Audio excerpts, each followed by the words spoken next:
Voici l'explorateur britannique Percy Fawcett. On l'a entendu pour la dernière fois ici, au plus profond de la forêt amazonienne en 1925. C'était sa 8e expédition en Amazonie, et il avait un objectif, trouver les ruines d'une cité perdue qu'il appelait Z.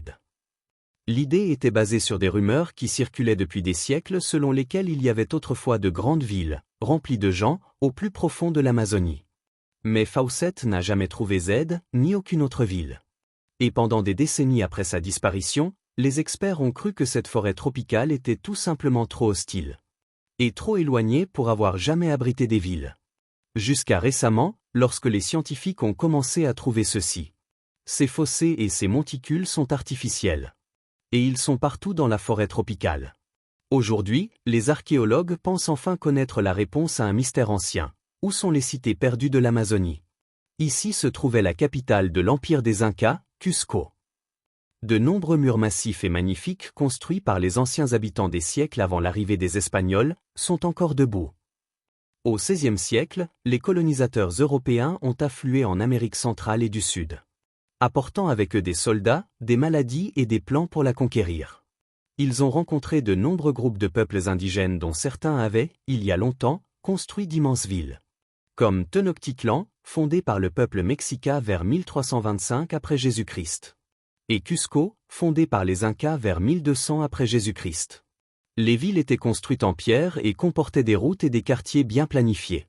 Les Européens s'emparèrent des deux, et au milieu du XVIe siècle, ils entendirent des rumeurs d'une autre ville, où un grand seigneur se promène continuellement couvert de poussière d'or.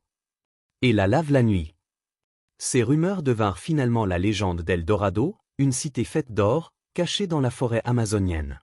Ces villes impressionnantes rendaient une cité d'or plausible, alors de nombreux Européens partirent à la recherche d'El Dorado. Mais ils échouèrent tous. La plupart finirent par la famine, la maladie et la mort. Personne ne trouva de cité d'or, mais ils rapportèrent des signes qui pouvaient laisser croire à son existence. Les explorateurs espagnols affirmèrent voir des villes qui brillaient en blanc. De grandes quantités de maïs et d'avoine. Une ville d'une taille disproportionnée. Et un chef avec des idoles d'or et d'autres richesses.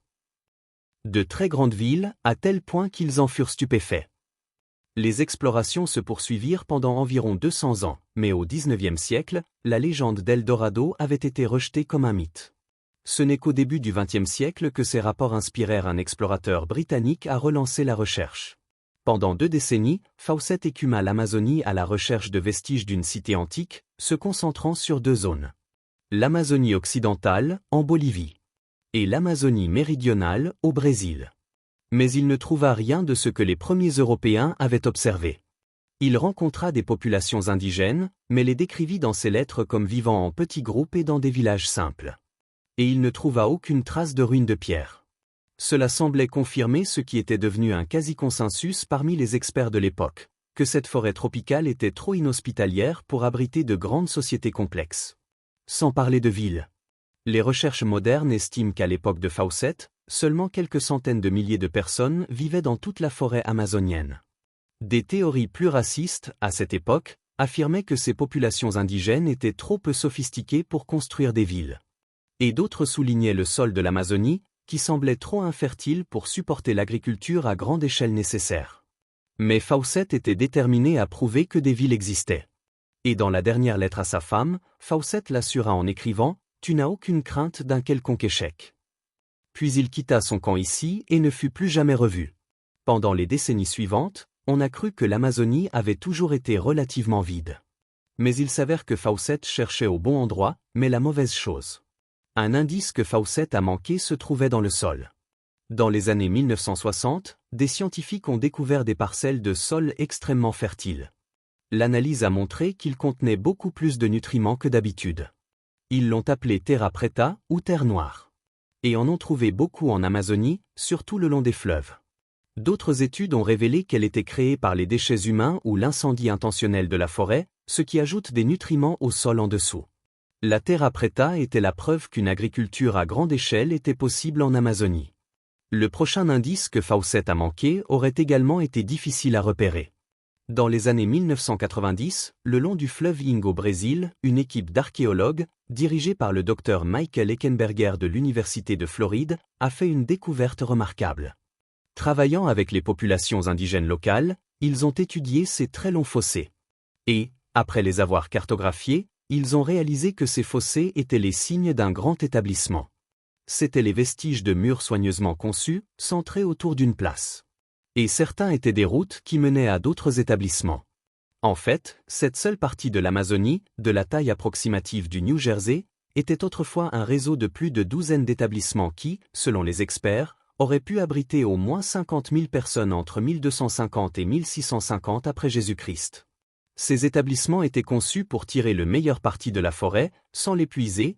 Il y avait des zones délimitées pour les jardins et les vergers. Et des zones profondément boisées entre les établissements utilisés pour garder les animaux et les plantes médicinales. C'étaient les cités perdues de l'Amazonie. Et il y en avait beaucoup d'autres. Au cours des dernières décennies, les experts ont découvert des preuves de grands établissements dans toute l'Amazonie. Un réseau de tranchées, ici, remonte à 200 à 1200 après Jésus-Christ. Et suggère des établissements qui auraient pu abriter 60 000 personnes. Ce qui est beaucoup plus grand que de nombreuses villes européennes à cette époque. Et en Bolivie, des scientifiques ont récemment utilisé la technologie satellitaire pour révéler des vestiges de bâtiments en forme de U au sommet de pyramides de 22 mètres de haut. Toutes ces découvertes amènent les experts à former un nouveau consensus selon lequel les cités perdues de l'Amazonie étaient autrefois le foyer de millions de personnes. Fawcett n'a pas trouvé de grande population indigène parce qu'on estime que 80 à 95% d'entre elles sont mortes de la variole et de la rougeole propagées par la première génération de colonisateurs européens entre le XVIe et le XVIIe siècle. Et il n'a pas trouvé de ruines de pierre parce que, contrairement à Cusco et Tenochtitlan, les populations indigènes d'Amazonie construisaient avec du bois et de la terre, qui se décomposent avec le temps. Ce qui restait était une Amazonie pleine de végétation dense et de vastes étendues de sol infertiles qui semblaient n'avoir pas été touchées par les humains. Alors qu'en fait, les humains l'avaient aménagée pendant des siècles. Ces cités perdues montrent comment les humains et la forêt tropicale ont autrefois coexisté. Une relation que nous commençons à peine à comprendre. Si vous avez aimé la vidéo, dites-le moi dans les commentaires et n'oubliez pas de vous abonner à la chaîne pour recevoir toutes les nouveautés. À bientôt!